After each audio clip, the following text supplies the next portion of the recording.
We're going to talk about DAI stablecoin, and also we're going to talk about the most important topic in crypto right now. Are there aliens? This is Around the Blockchain.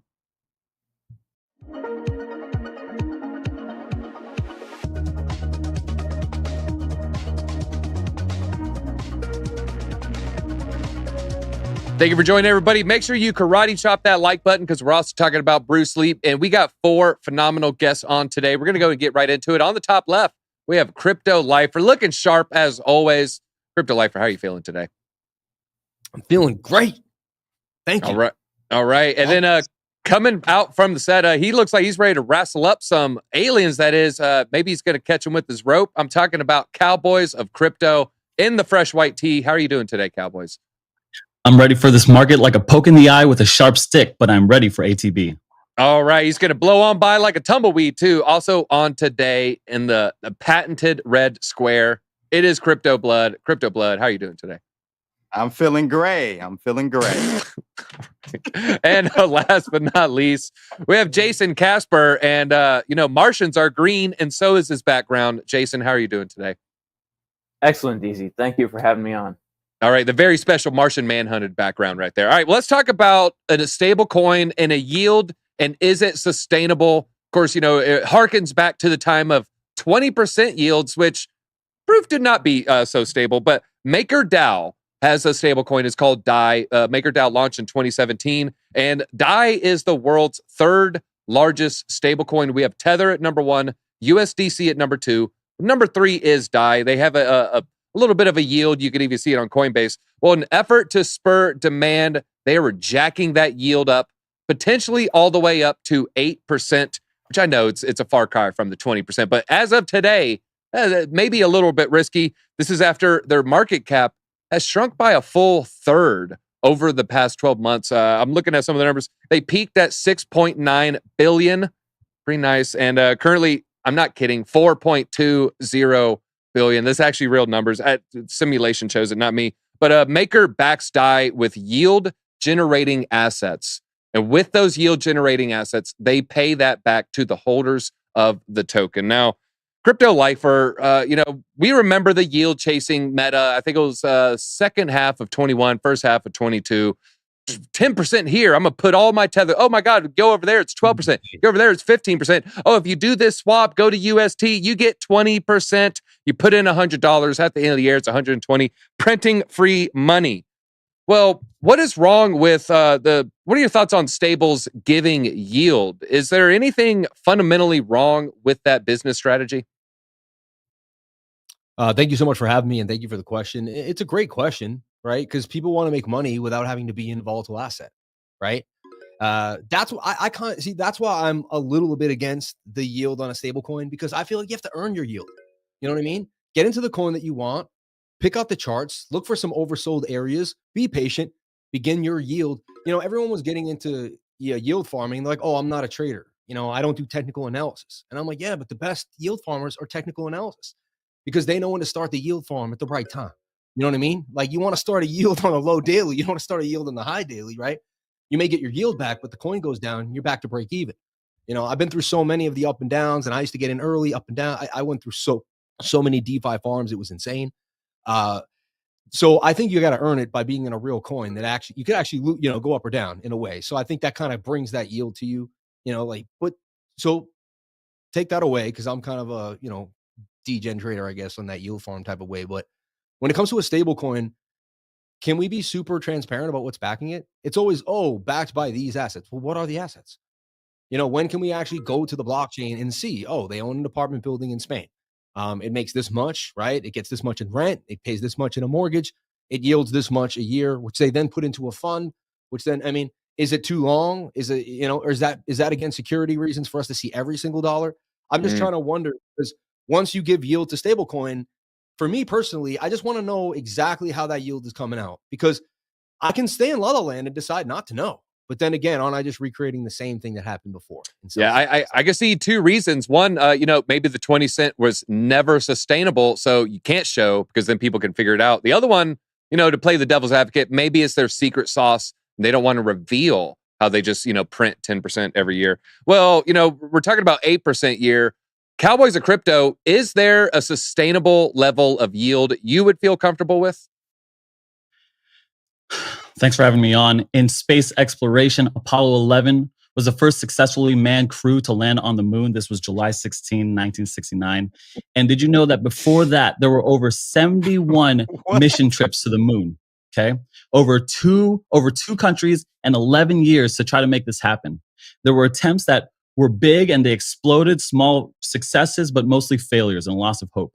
And here's why I'm saying this, is that we are in the very beginning of the exploration of DeFi. There have been a few years where money's been lost. Movie or something. I don't know what the hell was going on. Listen to me. We've been scammed. We've cried. We've lost money. And that's mostly me. But I don't know if there's a safe way or sustainable level. I don't know what the right mathematical equation is. I don't know what the yield level should be or if this is another like explosion. But I do know this, that crypto and DeFi is the future.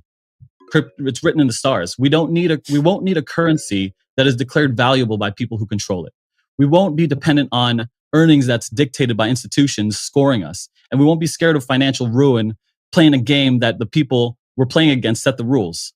I want to echo the words of John F. Kennedy in regards to landing on the moon and relate it to DeFi. We set sail on this new sea because there is a new knowledge to be gained and new rights to be won, and they must be won and used for the progress of all people. We choose to go to the moon in this decade and do other things, not because they are easy, but because they are hard. And that if we were willing to accept it, one, we are unwilling to postpone, and we intend to win. Woo, that quote from JFK peeled my top back. That was a really good quote. We do things not because they are easy, but because they are hard. All right, well, let's go over to Crypto Blood right now. Hey, okay. He's here with us now. Well, I'm thoroughly confused. What the hell are we doing here? Well, Cowboys, in this meandering walkthrough that I was happily going along with, he pointed out a couple things. He doesn't know the exact level that is a sustainable yield. I don't know the exact level of a sustainable yield. I will pause it to say no one knows the optimal level of yield, in which case, it's no longer risky or starts becoming risky.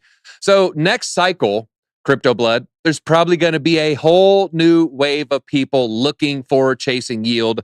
Well, after Celsius, after Terra Luna, is there going to be another large-scale catastrophic event, or did we learn our lesson in 2022?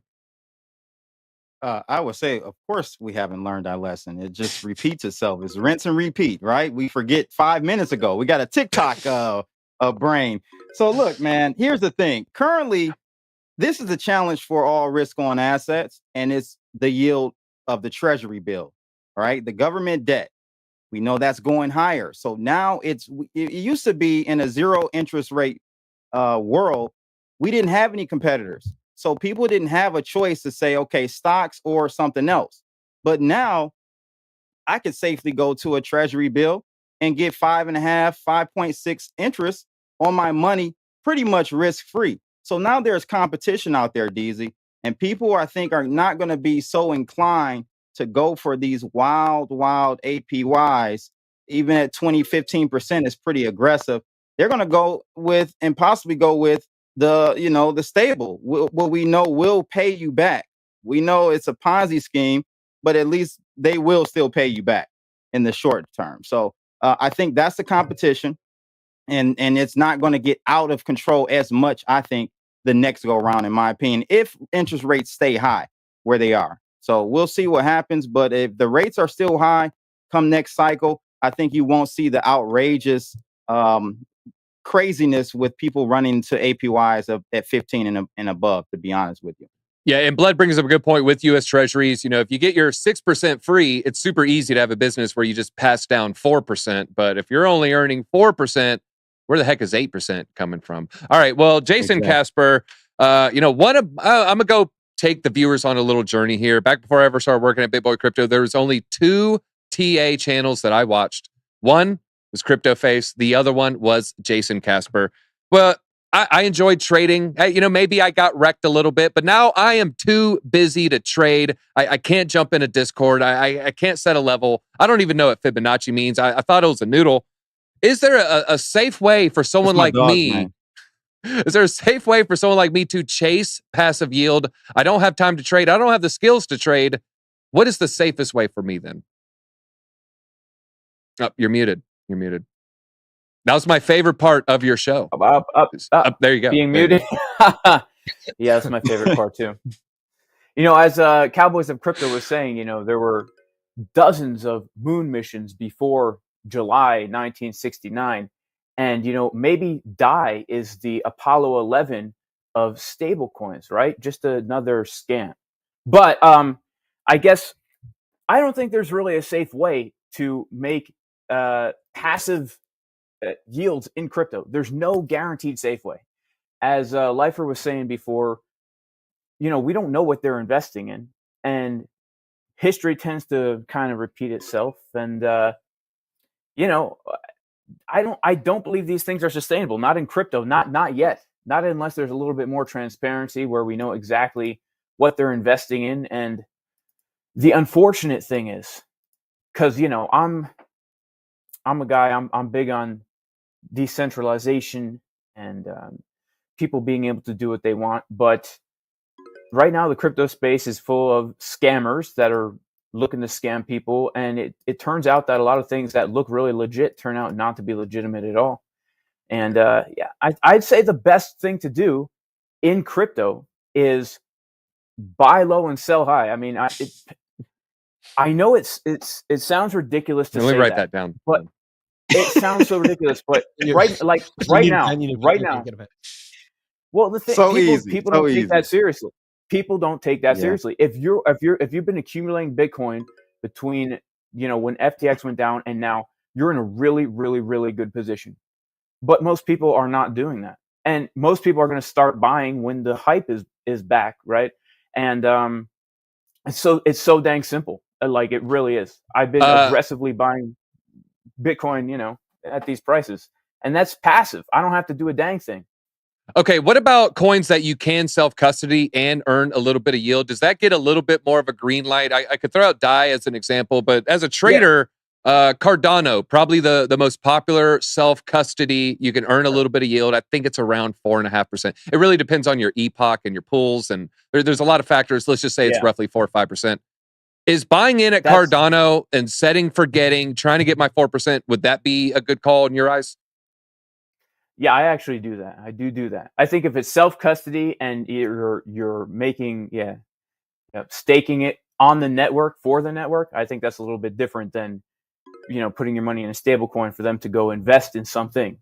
Okay, Jayson Casper, what is my exact target when I sell my Cardano? I'm just kidding. No, don't answer that. Don't answer that. You got to go watch his channel where he might answer that if you give him a super chat. All right, let's move on, and it's time to talk about aliens. I see the chats there. I know you guys want to talk about it. We did a poll. 74% of you do think aliens are real. Flat smack, we can put a man on the moon, but we can't offer 8% yield risk-free. Good point there. Good point there. Did we jump on the moon? He's telling you to watch the footage. I don't know what you're saying there, Flat Smack. All right, well, let's talk about the UFO hearings and then the subsequent crypto bonanza that happened afterwards. It was a House Oversight Subcommittee on National Security, and they had a meeting on UFOs, and where people accused the U.S. government of covering up existence of non-human biomaterial found at suspected UFO sites.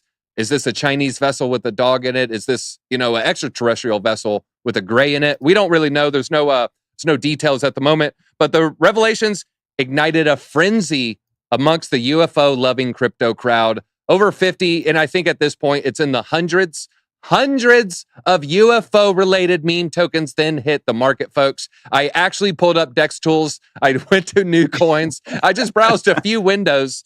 I found Alien, Alien X, UFO, Space, Tic Tac, Tic Tac Toe, and then there's a million Elon Mars Doge, variations therein. So a lot of alien coins hitting the market. Maybe one or two pump. It looked like about all of them. When I was checking, they're all down like 99%. At the hearing, though, back to the hearing, there's a former intelligence analyst, David Grush. He stated he couldn't provide answers due to much of the information remaining classified.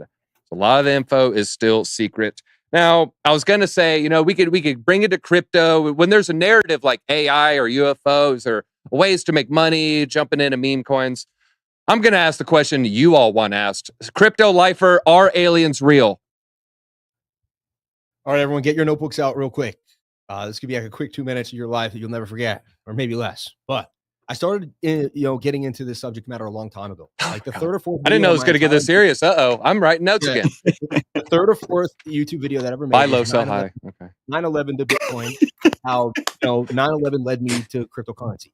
After 9/11, I started researching, realizing that the world wasn't the place it was. There was so much more that I didn't know. Right. I started going deep into the internet. There was places, YouTube was actually really interesting back then. I found USOs, unidentified submerged objects. I read the book, Behold the Pale White Horse. It got deep, okay? As I kept going, I found MUFON. I started listening to Coast to Coast every night. I started listening to near-death experiences. Oh, Coast to Coast, classic. And I got into the woo-woo, like my man blood. And I found, 57 different species of aliens. Stephen Greer had already brought 400 different pilots back in 2001, I believe, at the Press Club in DC. It was blacked out by the media. You could watch it online. My friend showed it to me one night. I was in college. My mind was blown. They just had another one. Yeah, and I just looked it up today because I wanted to bring it up. And they just had one like the 2.0 one. So I dove deep in about 08, 09. By 2012, I decided the gray aliens were real, the reptilians with the two hearts, all that. Like I'm, people look at me like I'm nuts. I don't care. I admit it. I believe that the aliens are real. We know about many different ones. We got the Pleiadians and the Pleiades. We got Andromeda. The little grays are like little robots that they use, like the other aliens used to do things. It's really weird. They're like heartless little beings. It goes deep, and there's like a story to it. You'll get into Bob Lazar, John Lear, and you'll find out like so much more. John Lear's dad made the Lear jet. Then he started going to the test sites with Bob Lazar. They started seeing it. Bob Lazar lost his job, and he got death threats and all that other stuff. But you can follow that whole story down the road, and it's pretty interesting. And it's quite believable. Lifer, did you join at George Norrie or Art Bell? Because we're not too far apart. Like probably a few years after Art Bell, but I would like every once in a while listen to old Art Bell episodes. I literally kicked the radio one night. And someone was saying something about it in the NDF, near-death experience, and I was like, "What is that?" David Adair is an old Art Bell episode. Me and my buddy, shout out to Brandon Baldwin. He had recorded tapes. I think it was his uncle. He had the cool uncle. And yeah, we would listen. And I got in right before Art Bell retired. All right, I think he did a few episodes. Now we're gonna head over to my favorite tinfoil hat wearer. Answer is yes. He actually just got a super chat directed at Cowboys of Crypto. I heard cowboy showers with just the hat and the boots on. First, you want to respond to that allegation? No comment. No comment. Yes. All right. The question is on everyone's lips right now. Cowboys of Crypto. Are aliens real? Listen, I believe in people with lizard brains, gorilla arms, and diamond hands. And if you hold crypto, that's you too. I'm talking about you. I'm a parent of a 3-year-old and a 1-year-old. And you know what I tell them? Whatever I need to, baby. Okay? Sorry, Paw Patrol isn't working today. Can't watch them. Sorry, the ice cream went bad. And sorry, Santa died. Okay? We don't have any presents. Spoiler alert. Lie to our kids. And what makes you think the government doesn't do the same to us? The government is a Jezebel with 2 tongues. Okay. I like how narrative driven the crypto world is, because all we have is narrative and hype at the moment. And what is actually like revolutionizing, or what kind of technology is crypto actually bringing, like usage? And it's not bringing anything right now, but it has the potential to. It has the capability to. But has it yet? No. So all we have right now is hype and narrative. And if you're trading crypto, you're trading off the narratives, as Lifer said. You're trading off that hype. But if you're investing crypto, you seek to dictate and those narratives. And so more power to you if you're one or the other. Both can make money in crypto. All right, we got a super sub, Yoga Pants with the thing mood. I guess Yoga Pants are mood. I guess. I don't know. I missed that one. Crypto blood. I mean, we could say, is this a distraction? I mean, you can answer that, or just want to answer the question that everyone's wondering. Does Crypto Blood think aliens are real? Oh, for sure. Aliens are real. Like my background, actually, many people probably don't know that about myself. I am deep into that UFO stuff, man. Listen, Element 115. That's all I have to say. When Bob Lazar said Element 15 at 115, 10, 15 years ago, and then they discovered it maybe like 5 years ago or whatever, I said, okay, this guy, Bob Lazar, is legit. He's the truth. And I believe him. So no, beyond Bob Lazar, Coast to Coast and all those communities, man, they've been on it. They've been looked at as crazies, but now we literally have people under testimony, swearing under oath with this stuff. that these projects are real. And so I think this is more of an awakening for the world. We're seeing an awakening in the way monetary systems work with crypto. You know, it goes in phases, DZ, and we're just on all the brainwashing we've had for 150, 200 years, or even more than that, actually. So this is like the I don't know if this is the Aquarius age, but we're becoming enlightened, man, and I love it. I think we're going to continue to do it, and I'm all for it. Aliens are real, and crypto blood is too. I'm out of here hollering. All right, and 26% of viewers don't believe in aliens. That is a high percent for a channel. Jayson Fake Casper, do you believe in aliens? And I mean, would the government even tell us if they were real? Well, one thing I know for sure is even these people who are testifying, these whistleblowers, I mean, they're under clearance to tell us what they're telling us. You know, Mhm. you don't become a whistleblower and say something that's top secret, right? That doesn't happen. You end up, drowning in the Clinton's pool or something. But when it comes to whether or not aliens are real, I think that there's two main things. There is government technology that we are not privy to. And then I also believe that there are interdimensional beings that exist. And I also believe they're demonic. I believe they're demonic in nature.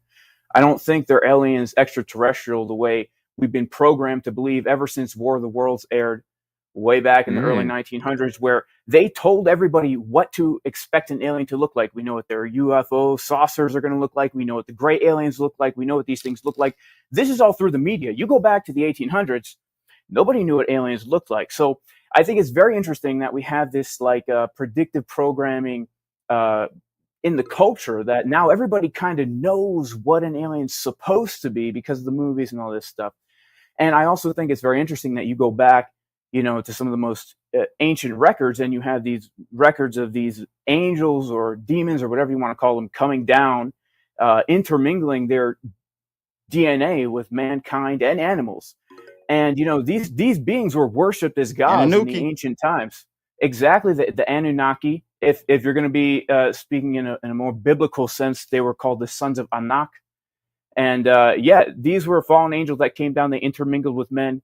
If you read the book of Enoch, it talks about the judgment that came upon these angels for what they did, actually defiling God's creation by intermingling the DNA. They were locked up in the underworld for 70 generations. If you do the math, that comes out to around the early 1900s, where all of a sudden we have all these UFO sightings coming out of nowhere. All of a sudden we get a big boom in technology out of nowhere. And you go back, read the ancient records, these angels were giving humans technology to mess with DNA, just like we're doing today. They were giving them flying machines, whole bunch of crazy stuff to do architecture that we cannot even do today. And so I believe that these are demonic entities that are revealing themselves to governments. And I think they're malevolent. I don't think it's a good thing.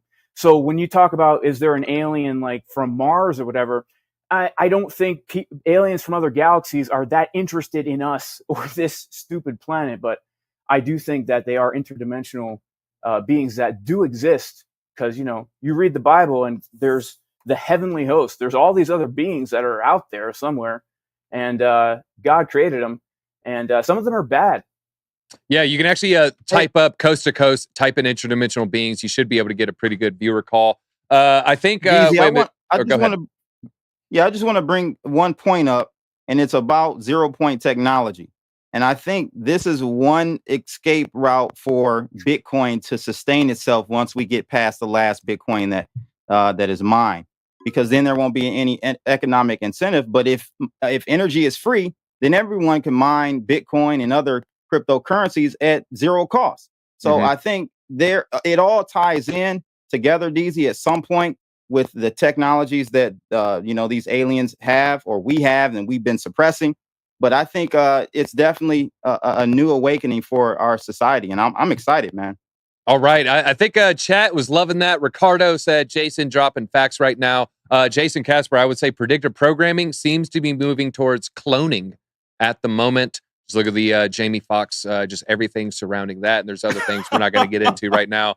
And then that goes into splicing DNA, because they'll start with, we're helping the blind. We're going to clone your eyeball. Then where does it lead? Where does it lead, folks? Don't All right, really look like World coin. let's World go. coin. To, it goes really to the look like orb this. scanning DZ's Like, brown doesn't really eye. look like, but it All right, does. well, let's go to another non-serious topic in a way, but definitely a little bit more crypto related. We're talking about Bruce Lee is going to be in the metaverse, folks. I might try to pull up a picture in a little bit, but he died 50 years ago this month. It was actually just a week ago in 50 years. And he's set to teach martial arts to you in the metaverse, in his metaverse dojo.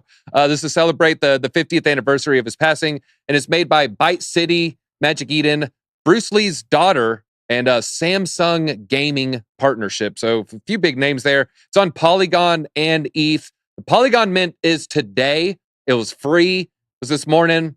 It looks like they went up to about $1. I'm actually not joking there. ETH mint is tomorrow.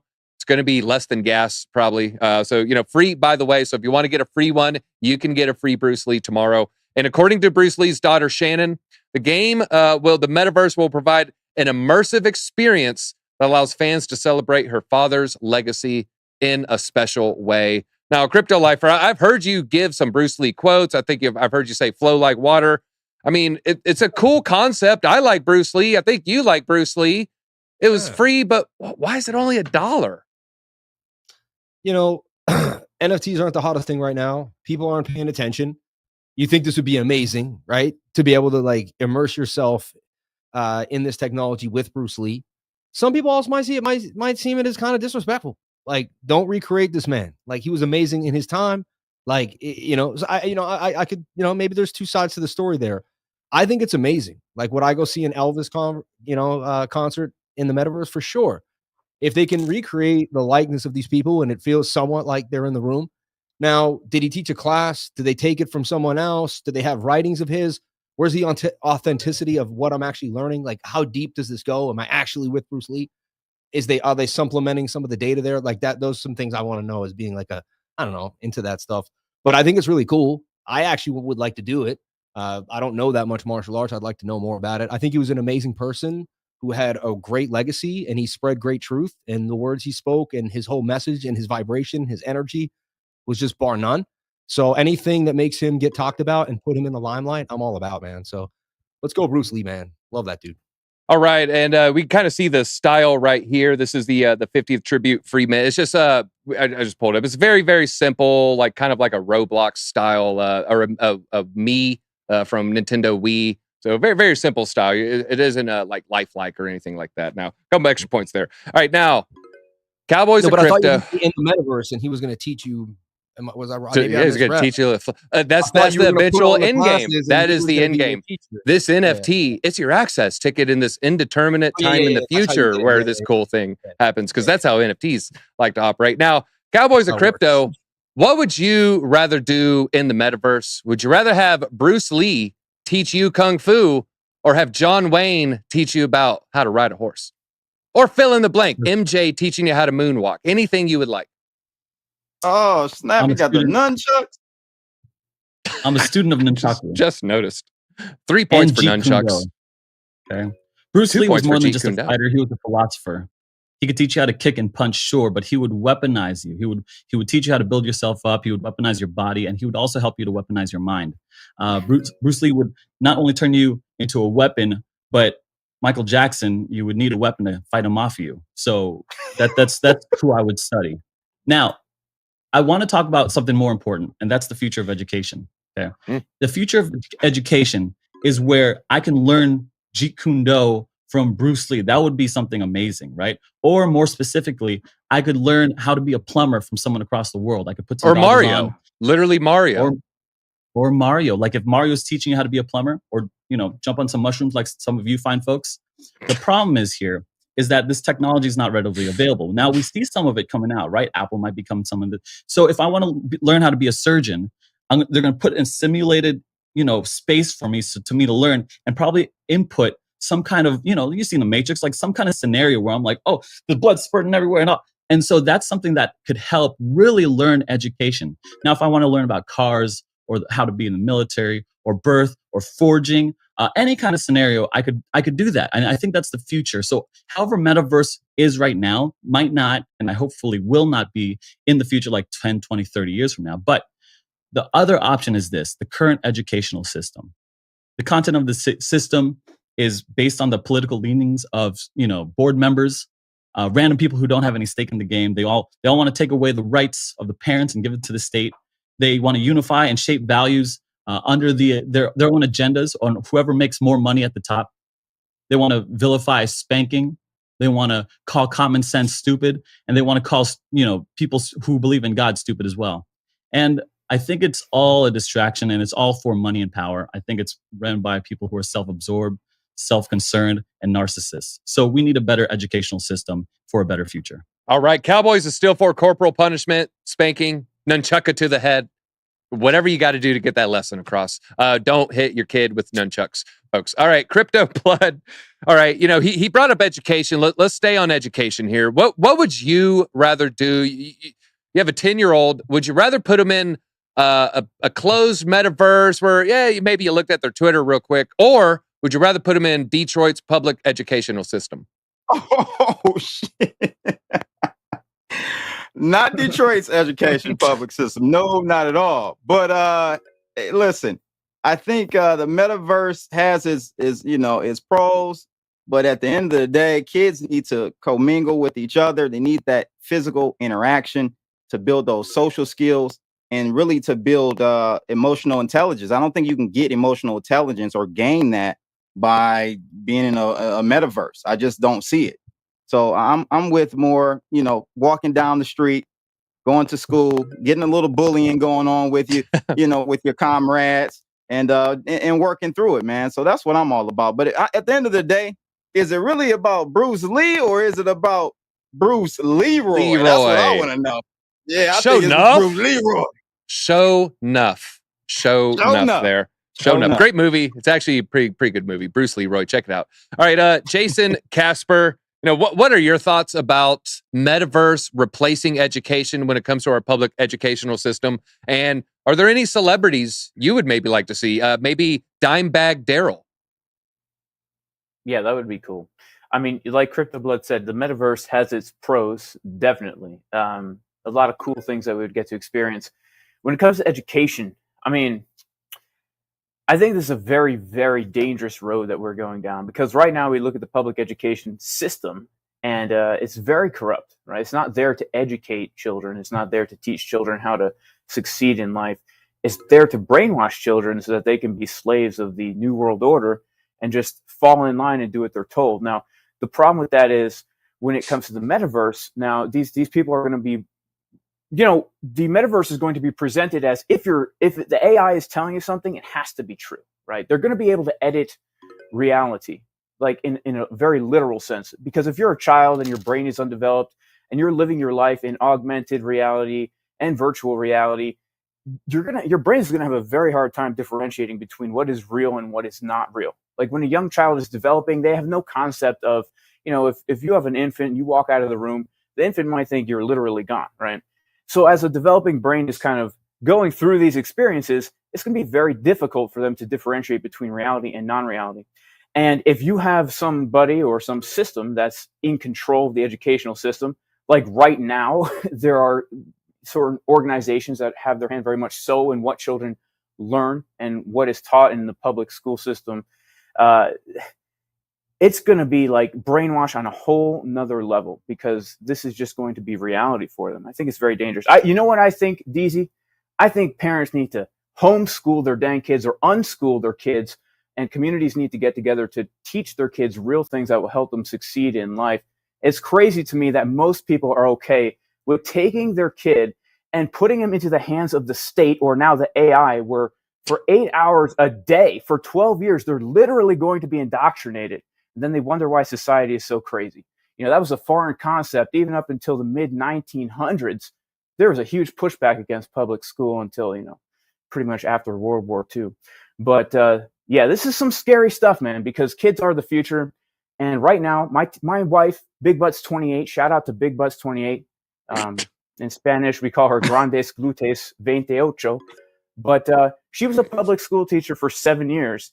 And it's amazing how, I can't say the R word, how stupid the curriculums are, right? They don't teach kids a dang thing. And this AI stuff is going to be way, worse. It's going to feed right into the fourth industrial revolution. All these useless eaters, Yuval Noah Harari. What are we going to do with all these useless people? They're just going to put them in the dang metaverse. They're going to brainwash them. They're going to be eating their bugs. And the ones that survive, I guess they're just going to be in that state, man. A horrible thing. That's how I hate what Yuval Harari stands for. But that being said, Sapiens is a good book that anybody can learn from. And I'm kind of torn. I agree with Jason. There's, the state, very, very dangerous. But I think it was Cowboys, brought up a good point. There are dangerous activities. Maybe underwater welding might be better to learn in a metaverse. Heart surgery, something involving arteries might be, there's also a dangerous activity called paddleboarding. It's taken out a lot of people. So that might be, I'd rather paddleboard in the metaverse rather than the elite's pawns, because that's pretty. Yeah, me too. I mean, scary. There's definitely that's a scary thing. There's huge benefits to it. But I think education moving down that road, purely down that road, is a very dangerous road. We need to. All right, let's go around. Lifer, any celebrity you would like to see come back, teach you anything in AI? What are you thinking here? John Larry McAfee. Bird, free throw shooting lessons. Oh crap, he's still alive. Sorry. I just want to bring John McAfee back, man. Okay. You know. Okay. All right. John He's McAfee. All right. That'd be cool. I would do John. that. We love you, John. All right. Man. John, Cowboys of Crypto. What dead celebrity do you want teaching you something in the metaverse? Satoshi Nakamoto. Ooh, teach you how to, was he going to teach you how to code, maybe? How to run a Lightning Network node. There you go. I'm the new Satoshi. All right. Crypto Blood. Who are you going with? You bringing back anybody? You're bringing back DMX. He's teach you how to break into cars in airport DMX. Parking lots? Not DMX and not the Twitter X either. Malcolm X, baby. Okay. All right. He'll, former ladies man, I'll just say. He was a former ladies man. So Detroit Red. Okay. And Jayson Casper. I threw out the suggestion of Dimebag Daryl. I don't know if fans would care for that too much, but you got any suggestions? What dead celebrity you bring it back into your ocular vision? Randy Rhoads, Okay. guitar player for Ozzy Osbourne. Okay. That dude is awesome. All right. All right. Is And he then a celebrity? yeah, you know what? In your heart, he is, and that's all that counts. And maybe in the background, you have Ozzy biting the head off a bat. It'd be a fun experience. But I think that is all we got time for. And Jayson Casper, I had no idea he was so fired up about aliens and AI. I mean, you really knocked it out of the park today. So Jayson Casper, feel free. You can leave us with some parting thoughts. Tell us where to watch your stuff at too. DC, thank you so much for having me on the show. Shout out to everyone else on the panel. Great conversation. Make sure to subscribe to everybody. You can subscribe to me on YouTube, Jayson Casper. And I've got a Super Mario hat. God bless y'all. Mario's going to teach me how to be a plumber. You hear that, babe? I'm going to fix the pipes when I get home. Okay. Anyways, that's all we got time for. Until next time, DC out.